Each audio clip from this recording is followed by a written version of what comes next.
Elena Whitmore used to believe that love, once chosen with sincerity, became something close to permanent. Not effortless, not flawless, but durable, like the old oak table she and Caleb Mercer had rescued from a roadside antique sale during their first year of marriage. It had scratches and uneven legs, yet it never failed them. For a long time, she thought their relationship was built the same way. She met Caleb on a cool October evening at a charity fundraiser held inside a renovated library in downtown Portland. Elena had been hired to proofread the event brochures, quietly correcting misplaced commas while volunteers hurried past her. Caleb arrived late, apologizing to everyone within earshot as he shrugged off his coat and revealed a crooked tie he clearly didn't know how to fix. When he caught her watching him struggle, he smiled, not with embarrassment, but with a kind of open amusement that made her feel immediately at ease.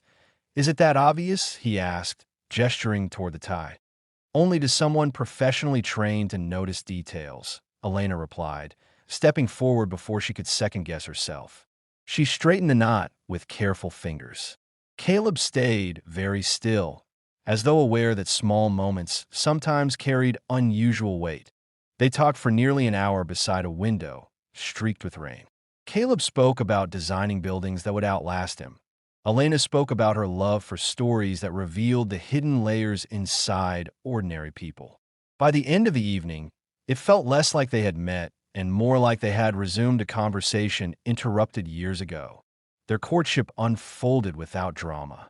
Caleb brought her coffee exactly the way she liked it.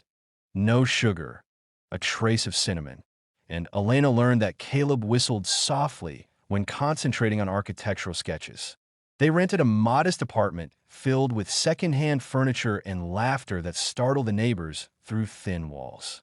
When Caleb proposed during a quiet hike, his voice trembled so much that Elena said yes before he could finish the question. Marriage suited them. They developed rituals, Sunday morning pancakes, evening walks regardless of weather, reading in companionable silence. Caleb listened when Elena spoke, the kind of listening that made her feel not merely heard but understood. In return, she admired his restless ambition and the discipline with which he chased it. "Someday," Caleb told her often, "I'll design a home just for us. Every window exactly where the light belongs." Elena believed him because he had never given her a reason not to. The first shift was so subtle that she almost missed it. Caleb's firm won a high-profile contract, and with it came a promotion that he accepted with equal parts pride and apprehension. The project demanded late nights, urgent revisions, and endless meetings. Elena reassured herself that this was temporary. The natural turbulence of success. Tea first. Caleb compensated for his absence with enthusiasm when he was home, recounting office mishaps and improbable deadlines. Yet gradually those stories shortened, then disappeared altogether. "How was your day?" she asked one evening. "Busy," he answered, loosening his collar while scanning his phone. The single word landed between them like a closed door. Elena noticed other changes she could not easily name. Caleb began carrying his phone everywhere, even from the kitchen to the living room. He angled the screen away without seeming aware he was doing it. Sometimes a message would arrive, and a smile would flicker across his face, brief but unmistakably private. When she asked what amused him, he would simply say, "Work stuff." She told herself she was imagining distance because she missed him. One Thursday, Caleb mentioned a new colleague during dinner. "Her name's Jade Holloway," he said, reaching for the salt. Honestly, she might be the sharpest project coordinator we've ever had. Catches problems before they exist. There was admiration in his voice, but admiration wasn't unusual. Caleb respected competence. Still, Elena registered the way his expression brightened as he spoke, how the fatigue seemed to lift momentarily from his shoulders. "Sounds like she makes your life easier," Elena said lightly. "She does," Caleb replied, then added after a pause, "The whole team's stronger because of her." It was an ordinary conversation, yet later that night Elena found herself replaying it without knowing why. Weeks passed. Caleb's schedule hardened into unpredictability. Dinner's cooled, untouched on the stove, while Elena waited through vague texts promising he'd be just another hour. Sometimes he returned after she had fallen asleep, sliding into bed with the careful quiet of a guest. Determined not to let routine swallow them, Elena planned a small anniversary dinner at the restaurant where they had celebrated their engagement. She wore the blue dress Caleb once said reminded him of Twilight and arrived early to request their favorite corner table, a T7. She checked her phone. No message. By 7:30. The candle had burned. LOW.T8. A text appeared. Emergency at work. I'm so sorry. Rain check. Elena stared at the screen until the words blurred. Emergencies happened. She knew that. Yet something about the brevity unsettled her, as though the apology had been drafted quickly between more important thoughts. She told the waiter she'd take the meal to go. Carrying the neatly packed containers home, she rehearsed gracious responses she might offer when Caleb apologized in person. But when she entered the apartment, it was dark and silent. Later, while organizing receipts for their shared budget, she noticed that the restaurant reservation had never been canceled. The charge remained exactly as planned. Proof that until the last moment, Caleb had intended to be there. The realization unsettled her more than anger might have. Plans didn't simply dissolve without explanation. They were abandoned. When Caleb came home, close to midnight, exhaustion clung to him like damp air. He kissed her forehead, murmured another apology, and promised they would celebrate properly soon. Elena nodded, studying his face for traces of the man who once counted the hours until he could see her. That night, sleep refused her. She lay awake listening to the steady rhythm of his breathing, wondering when silence had become their most frequent conversation. In the days that followed, Elena wrestled with questions she could not voice. Love required trust. She had always believed that. But did trust mean ignoring the quiet signals of change, or did it demand the courage to look directly at them? One evening, while folding laundry, she caught herself realizing she no longer knew what filled Caleb's days, or his thoughts. The recognition felt less like jealousy and more like standing in a familiar room that suddenly seemed rearranged. She sat at the oak table, running her fingers along its worn edge, remembering the couple who had carried it upstairs laughing, convinced that whatever life brought, they would meet it side by side. Now she wondered when side by side had become parallel. Kayla Mercer's absence gradually became less an interruption and more the atmosphere of the apartment Elena Whitmore moved through each day.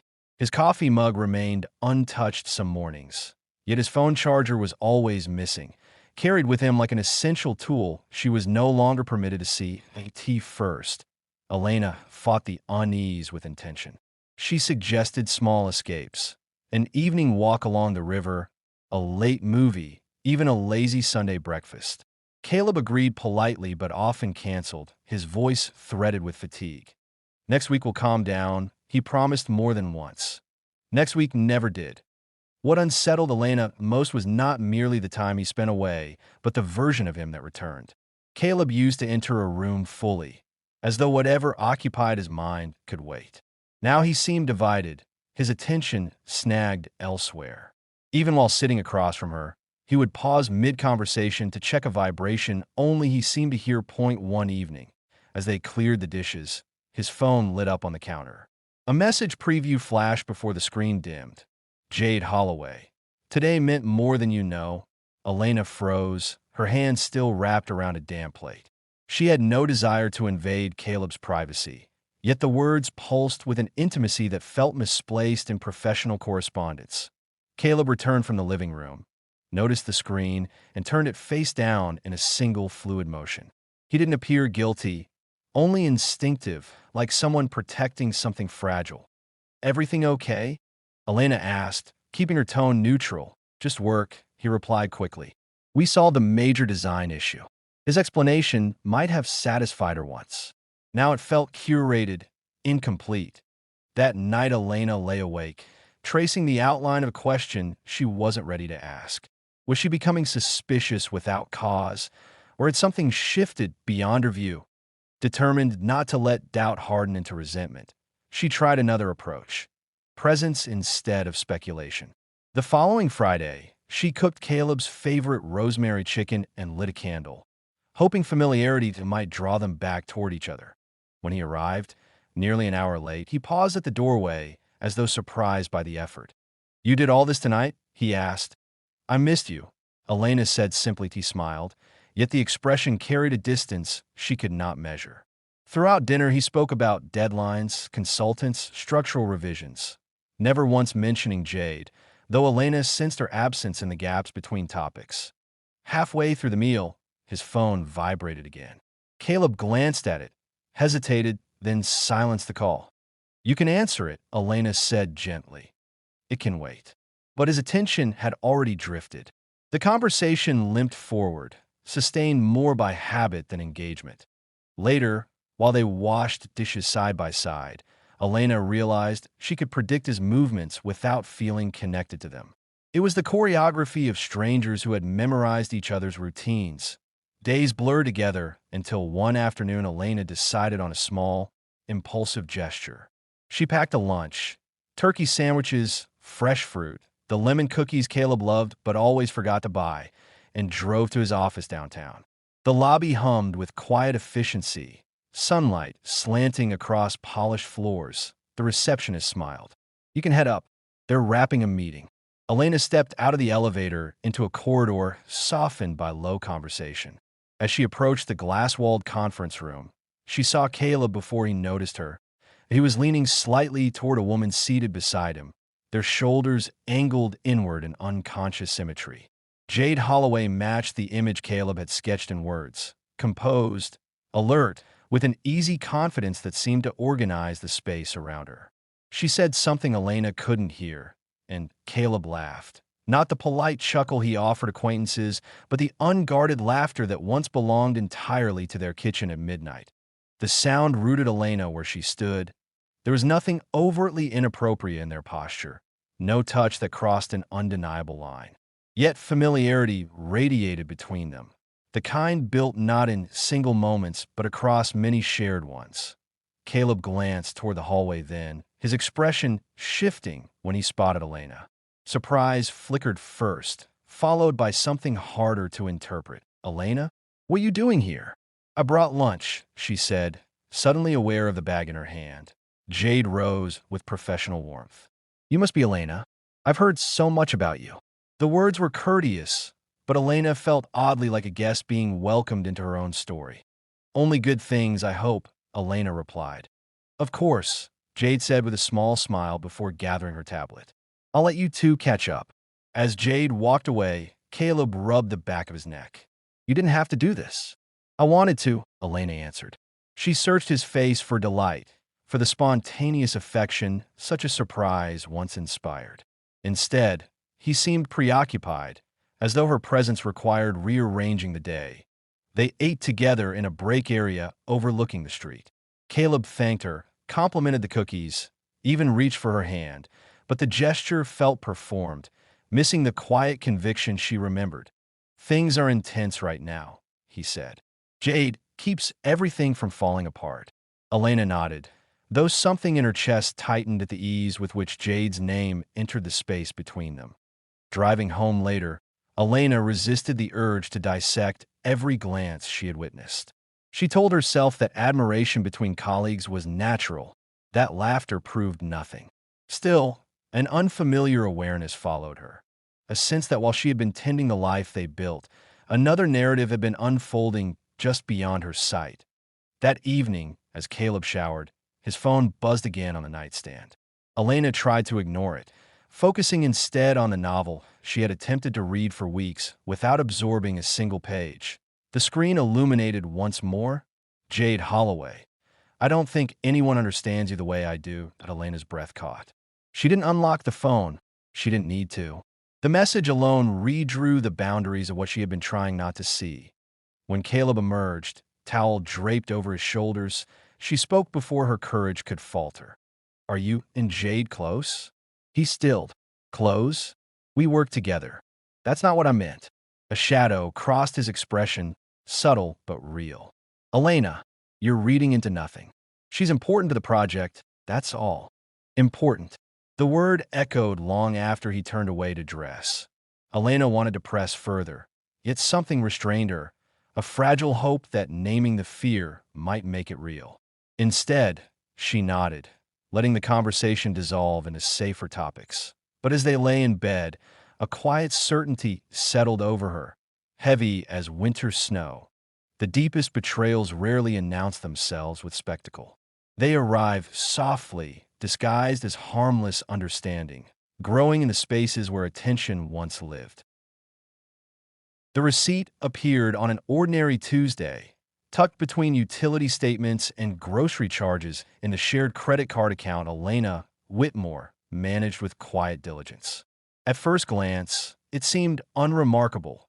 2 nights at a boutique hotel across the river, billed the previous weekend while Caleb Mercer had supposedly attended an out-of-town planning conference. Elena studied the dates again, willing them to rearrange themselves into something harmless. When they did not, she opened her laptop and searched for the conference schedule Caleb had mentioned. Nothing surfaced.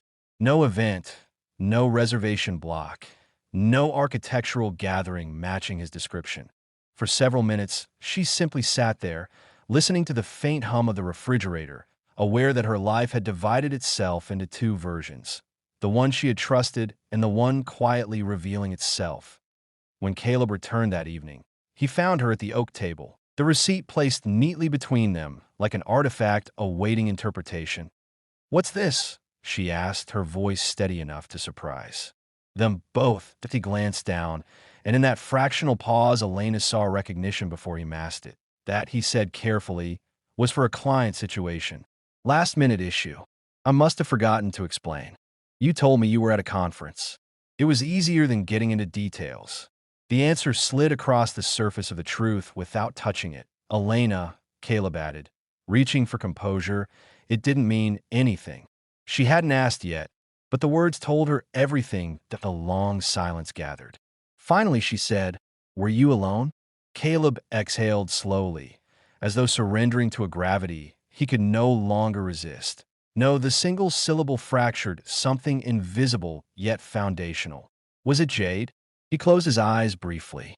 Yes.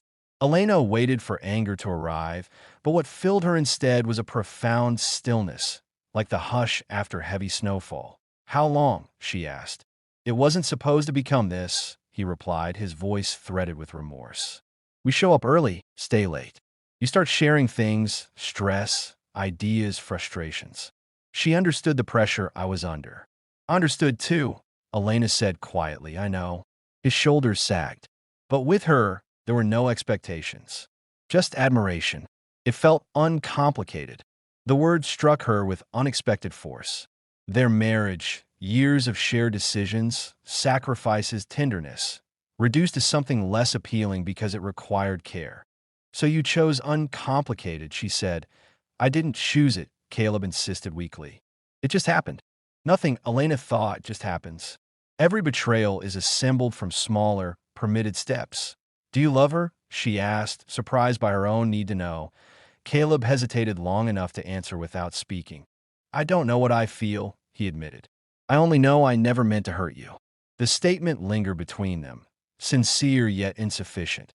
Elena looked around the apartment. The framed photographs, the travel souvenirs, the couch where they once fell asleep mid-conversation, and saw how memory could transform familiar objects into evidence of a life already receding. "I need space," she said at last. Caleb nodded immediately. Relief and dread mingling in his expression demonstrate how little control either of them retained. That weekend, Elena packed with methodical precision, choosing only what she required for now. Clothing, her laptop, a few books, the ceramic mug Caleb had given her during their first Christmas. She almost left it behind, then realized she didn't want sentiment deciding her future. When she closed the suitcase, Caleb stood in the doorway. "Please don't go like this," he said. "We can fix it." "Fixing requires truth," Elena replied. "And I don't yet know if we have enough of it." She left the wedding ring on the dresser while she zipped her coat, not as a gesture of finality, but as an acknowledgement that its meaning had changed. The small apartment she rented overlooked a quiet street lined with maple trees already surrendering their leaves. The emptiness inside echoed her own, yet it also offered a strange clarity. Without Caleb's presence, she could hear her thoughts without interruption. Grief arrived unpredictably. A song in a grocery store. The smell of cedar after rain. Even laughter from neighboring balconies reminded her how easily joy could vanish. One evening, as she struggled to assemble a bookshelf alone, a knock sounded at the door.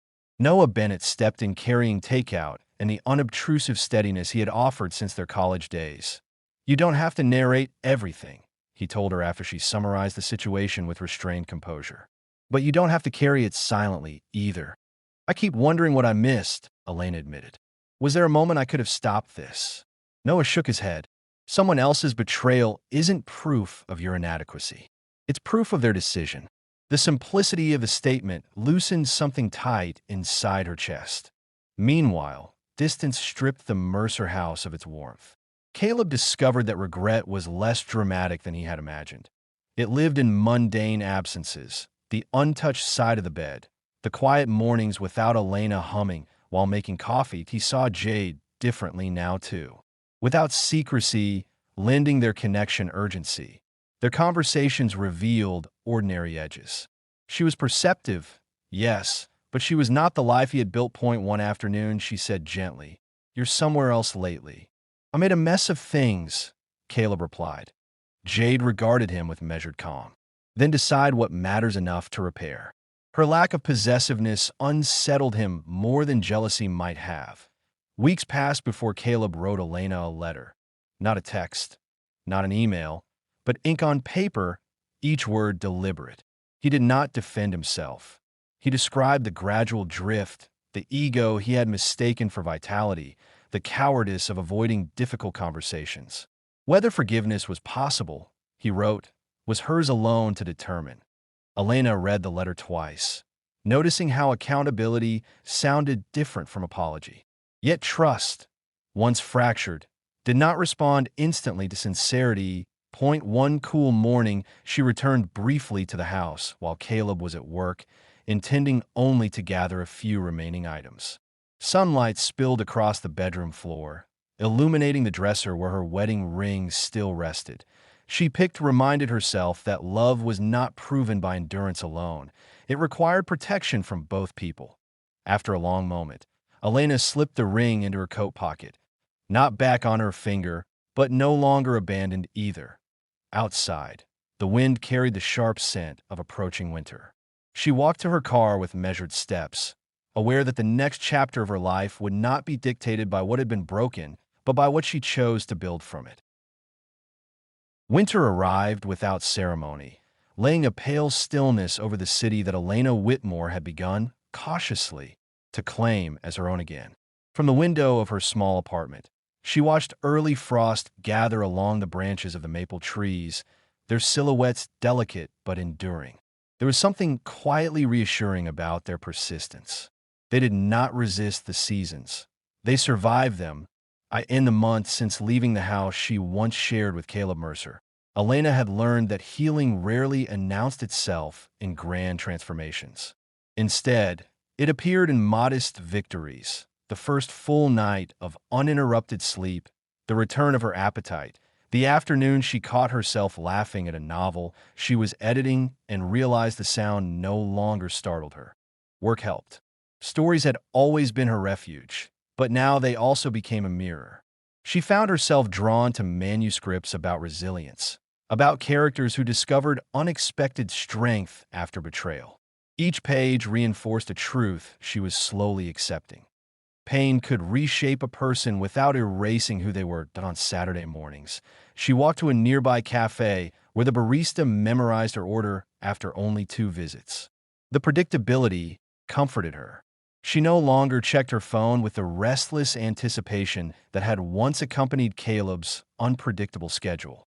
Silence, once threatening, had grown spacious. Noah Bennett remained a steady presence, never intrusive, yet always available. One afternoon, while helping her carry groceries upstairs, he paused and studied her with quiet approval. "You look lighter," he observed.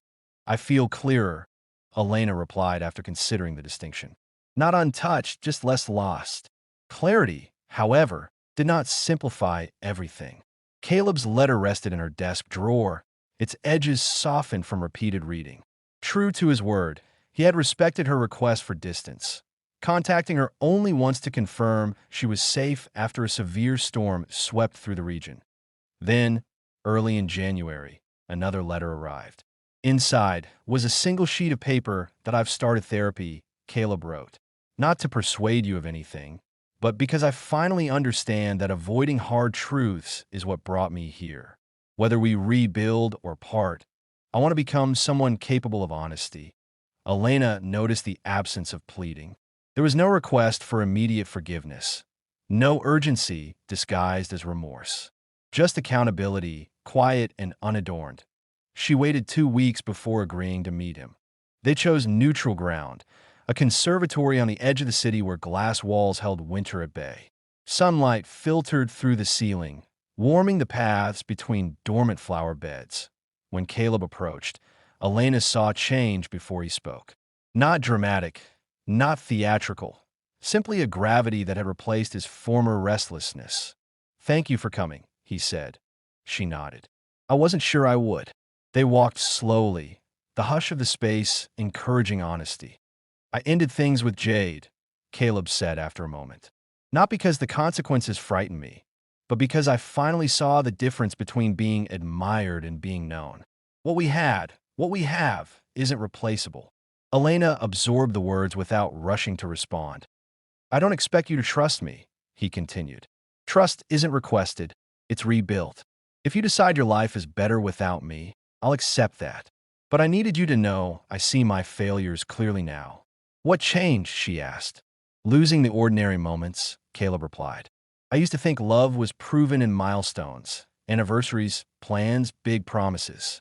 I didn't understand it lives in daily attention. And I withdrew mine." His self-awareness stirred something cautious inside her, though she refused to let nostalgia answer for her.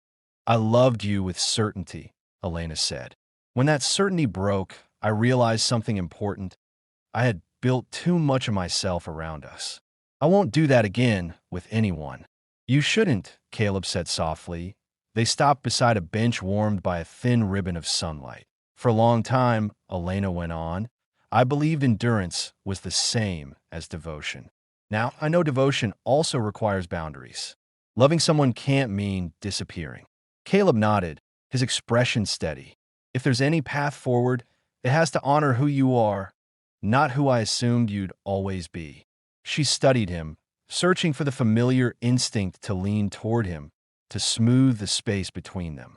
It wasn't gone, but it was no longer automatic.